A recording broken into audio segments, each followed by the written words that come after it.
Here's an Amazon Fire TV Cube. I'm going to show you how to set this up step by step.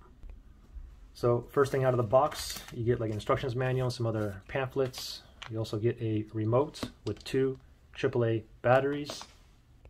You have the Fire TV Cube here itself. Note that this right here is a light bar. It'll tell you basically indicate what the TV Cube is doing. Also, you see the Amazon logo right here.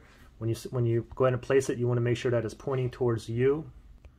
We have volume up, volume down, mute or unmute, and the action button, and the microphones are these little dots here.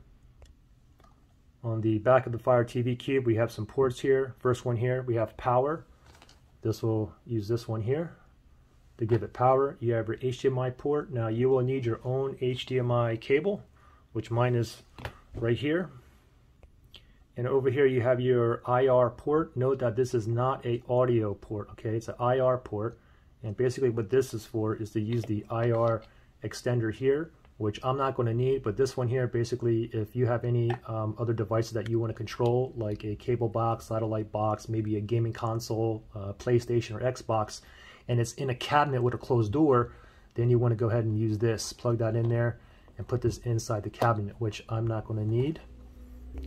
And right here you have a micro USB port. Is for this Ethernet adapter here. If you're going to go ahead and connect your internet using your directly from your modem using your Ethernet cable. Okay, so you plug the micro USB in there, and you plug your Ethernet cable into here. That's coming from your modem or your router.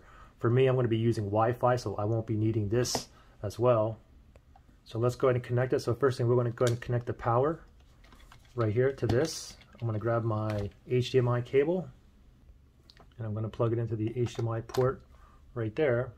Now I'm ready to connect this to the HDMI cable to the back of TV and pop in this into my wall socket. Again, I won't be needing the Ethernet adapter or the IR extender, so I'm just going to keep that to the side. Now the other side of the HDMI cable, I'm going to plug that into the HDMI port on the back of my TV. I have a bunch of empty ones here. I'm just going to go ahead and go to this one right there. Now I'm going to plug in the wall adapter. Now I'm going to go ahead and turn my TV on. Now I'm going to go to my TV, go to TV inputs, and make sure I go to the correct HDMI port. I think mine was on HDMI 3. Now I'm going to go ahead and grab my remote and insert the batteries. You can see on the back, you see that little arrow, so I want to go ahead and slide it out this way right here. I'm going to go ahead and insert the two batteries here. Now your remote should automatically be paired, okay? Give it like a minute. If it doesn't get paired, it doesn't get discovered or paired, what you want to do is press and hold this home button. Just press and hold it until the Fire TV starts turning amber here, okay? So from here I'm going to grab my remote, and I want to press on the play pause button right there. And now I'm going to go ahead and choose my language. I'm going to go with English here in the US. Now it's asking me to sign to my Amazon account. If you don't have an Amazon account, you go over here where it says I am new to Amazon. Okay, anyway, I have one here. I already have an account, so I'm going to go, I already have an Amazon account. I'm going to click on OK on the remote. I'm going to go ahead and put in my email address. As soon as you put in your email address, go down to next. Put in your password now to your Amazon account. As soon as you put your password in, go down to where it says sign in. Now it says hi Virgil, which is me. Your Amazon TV Cube is registered to Virgil. Do you want to use this account? Okay, I do. So I'm going to go to continue here. Do you want to enable parental controls, or you don't want to enable it? For me, I'm fine with not enabling it, so I'm going to go there. Choose your streaming services. You can go ahead and get started now, or I'm just going to go to no thanks, and I'll go ahead and download them later.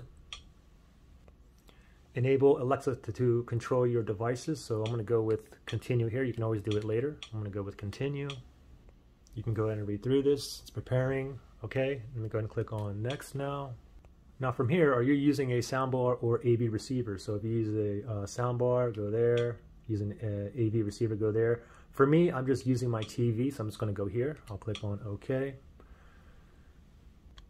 And it says, well, now turn your TV off and on. So I'm going to go ahead and click on next. Turning your TV off.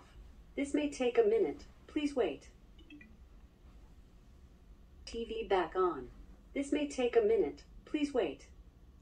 So it's going to turn my TV back on. It may take a minute, so let's wait. Okay, turn back on. It says we're back. Fire TV Cube can now power your TV on and off. Let me go and click on next here. Can you hear the music from your TV? I can, so I'm going to go to yes. Muting the music and bringing it back. It's muted, yes. And let's see if it brings it back. Yes, it brought it back. So did the music mute and come back? It did for me, so I'm going to go with yes right there. Your Fire TV Cube is set up. Okay, so we can go to continue here. Now we're all set up here. You want to go ahead and download your apps and whatnot that you want. You can just go all the way up here and go to search bar right here and go ahead and type in what you want. So for example, I want HBO Max. What you can also do is say, Alexa, download HBO Max. Here are more details about this app. I can go ahead and download that right there. Got it. Alexa, go to the home screen. And there you guys go. Alexa, TV off.